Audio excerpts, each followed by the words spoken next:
Dubai যাওয়ার পরে আমরা কিন্তু কন্টিনিউ ছাত্র আন্দোলন এই ছাত্রদেরকে হেল্প করে আসতেছি।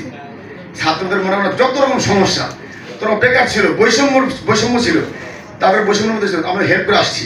আমি ছাত্রদের নিজে মনে হয় 15-20 লাখ কন্ট্রিবিউশন তুলে সমস্ত, কারণ আমি পুরো বিশ্ব কেন্দ্রীয় সাংগঠনিক সম্পাদক ছিলাম, আমার দায়িত্ব ছিল। আচ্ছা, যাই হোক, এগুলো কথা বহুত হিস্টোরি, সাংগঠনিক হিস্টোরি, এগুলো করে লাভ নেই। মূল কথায় আসি, 2024 গণ অভ্যুত্থান। এই 2024 গণ অভ্যুত্থানে 18ই জুলাই আমি 10টা দেশের পরে বিপিনের কাছ থেকে আমি আলাদা একটা সংগঠন করি, বাংলাদেশ প্রবাসী অধিকার ঐক্য পরিষদ, ওর নাম দিয়ে, মানে প্রবাসী অধিকার পরিষদ, আমি ঐক্য লাগাইছি। আচ্ছা, তারপরে এখন কি হয়েছে, আমার 10টা দেশের কেন্দ্রীয় কমিটি আছে। এই 10টা দেশের কেন্দ্রীয় কমিটির নেতাদের নিয়ে আমি 18ই জুলাই শাটডাউনে ডাক দিই, গুগল মিটে, অনলাইন কনফারেন্সে আমি গুগল মিটে ডাক দিই যে দেশ স্বাধীন না হওয়া পর্যন্ত, ছাত্র জনতার মুক্তি না হওয়া পর্যন্ত আমরা কেউ আর এভিডেন্স পাঠাবো না, আপনারা সোশ্যাল মিডিয়াতে প্রচারণা করুন। সকল দেশের সকল নেতাকর্মীরা প্রচারণার মাধ্যমে সোশ্যাল মিডিয়া পুরো ভরায় ফেলাইছে। সাথে সাথে আরো যারা সংগঠন সবাই একত্রিত হয়ে শাটডাউন ঘোষণা হয়ে গেল।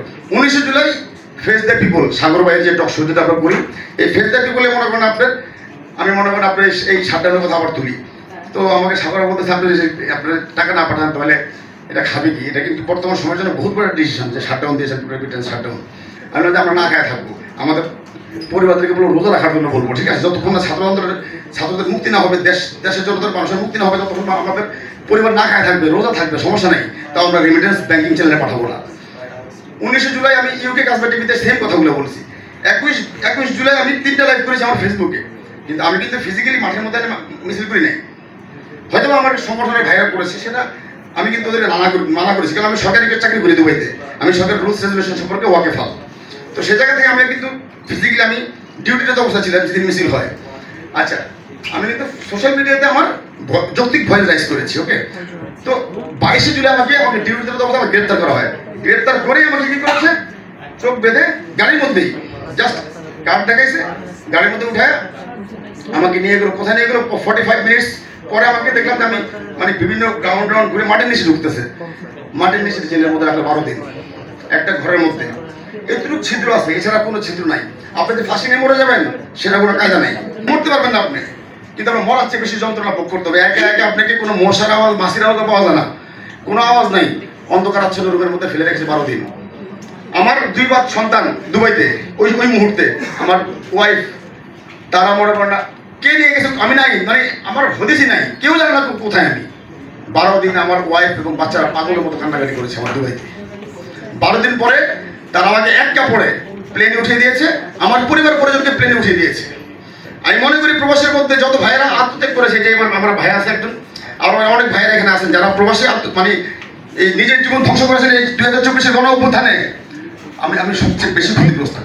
কারণ প্রত্যেকটা ভাই ইন্ডিভিজুয়ালি ক্ষতিগ্রস্ত হয়েছে, আমি আমার পরিবার পরিজনে ক্ষতিগ্রস্ত হয়েছি। কাদের সাথে, কিসের আশায়?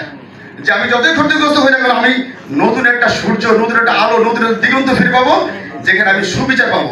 আসলাম বাংলাদেশে, এসে মনে হয় 3 তারিখে এসেছি, 2 দিন চুপচাপ গ্রামের মধ্যে বসেছিলাম, ফোন টোন অফ করে রাখছি, কারণ 5 তারিখে, কারণ হাসিনা ক্ষমতায়, আমার ফোনে আমার গ্রেপ্তার করে আরেক বিপদ।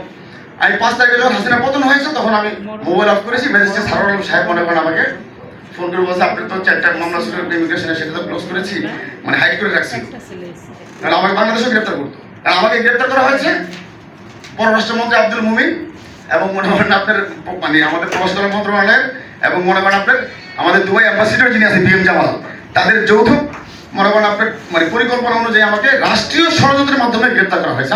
আমি তো দুবাইয়ের কোনো ল ভঙ্গ করি নাই, তাই না? সোশ্যাল মিডিয়াতে আমার যৌক্তিক ভয় রাইজ করা, দিস হিউম্যান রাইটস, এটা আমার রাইটস, আমি এটা করতে পারবো।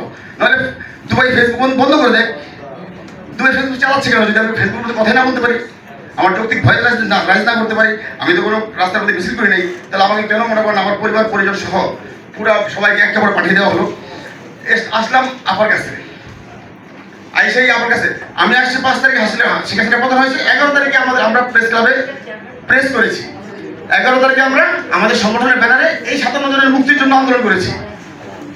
হ্যাঁ, এই আন্দোলনের ফলে যেদিন আন্দোলন করেছি, যেদিন সংগ্রাম করেছি, ওই দিন মিয়া মুসলিমুজ্জামান ছিল, মানে তারেক ছিল, তারপরে মানে আতাউল্লাহ ছিল, ফারুক টারুকেরা ছিল। হ্যাঁ, তো আমার প্রবাসী অধিকার পরিষদ এবং প্রবাসী অধিকার ঐক্য পরিষদ 2টা ব্যানারে মানে আমরা সমাবেশ করেছি প্রেস ক্লাবে 11 তারিখ, 11ই আগস্ট।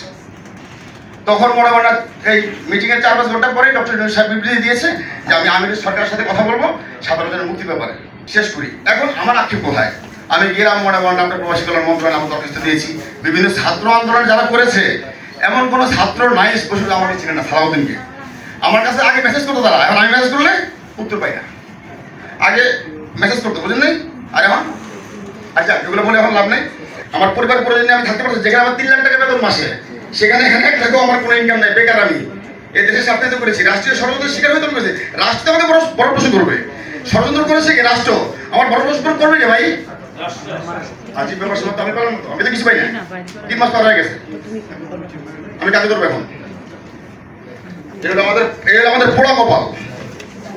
এই দেশে জন্মগ্রহণ করে এগুলো আমাদের পোড়া কপাল। তো শেষ, এখন কিছু কি করবো? সবার কাছে গেলাম, ডক্টর ফৌজিয়া ম্যাডামের সাথে এবং আমাদের ব্যারিস্টার মারুফুল আলমের সাথে আমরা অনেকগুলো প্রোগ্রাম করেছি। এই 17 জনের মুক্ত করার জন্য বহু চেষ্টা করেছি। 17 জন আসার পরে এখন দেখি তারাও মনে করেন না বিভিন্ন জনের ফোনের মাধ্যমে আলাদা আলাদা হয়ে যাচ্ছে। এগুলো বহুত হিস্টোরি ইন্টারনাল, এগুলো বলা যাবে না সবার কাছে।